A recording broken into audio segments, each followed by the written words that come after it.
They were the poor fellow soldiers of Christ, a humble band of warrior monks who took a vow of poverty. So how did they become the richest, most powerful, and most feared military order in the world? And why, at the height of their power, were they rounded up, branded as heretics, and burned at the stake? This is the story of the rise and the brutal fall of God's holy warriors. This is the full story of the Knights Templar. Our story begins in the aftermath of the First Crusade. The roads to Jerusalem were plagued by bandits, and Christian pilgrims were being slaughtered. In 1119, a French knight named Hugues de Payens and 8 relatives vowed to protect them. They were so poor they famously had only 1 horse for every 2 knights. For years, they were a minor, obscure order, but their fortunes changed when they were championed by the great churchman Bernard of Clairvaux and officially sanctioned by the Pope. Donations flooded in from across Europe.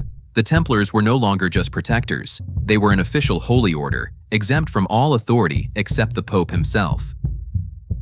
The Templars became the elite shock troops of the Crusades, fanatical warriors who were forbidden from retreating unless outnumbered 3 to 1. Their charges were legendary and often turned the tide of battle. But their true power came from a revolutionary innovation. They invented international banking. A pilgrim in London could deposit his money in a Templar commandery, receive a coded letter of credit, and then travel to Jerusalem and withdraw his funds. This made them indispensable to the entire Crusader project. With a network of castles, farms, and ships across Europe, they became fabulously wealthy, acting as the treasury for kings and popes. The Templars' success made them powerful enemies. After the final fall of the Crusader states in 1291, their original mission in the Holy Land was over.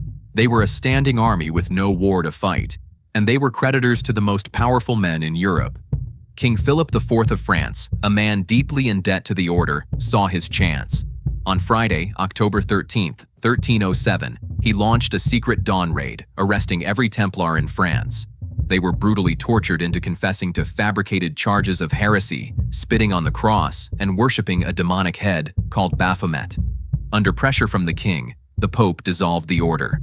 In 1314, the last Grand Master, Jacques de Molay, was burned at the stake, supposedly cursing the king and the Pope from the flames. The Templars were gone, their wealth was seized, and their name was erased, but their sudden, violent end created a legend that would outlive them. The mystery of their secret rituals and their lost treasure has fueled conspiracy theories for 700 years. They were warrior monks, crusaders, and the world's first multinational corporation. But while the Templars were building their empire of finance, the forces of Islam were uniting under a new, legendary leader who would rise to challenge the Crusaders for control of Jerusalem itself. Click the video on your screen to watch the full story of Saladin and the Third Crusade in 3 minutes. And be sure to subscribe to Epic Past, so you don't miss a single story that shaped our world.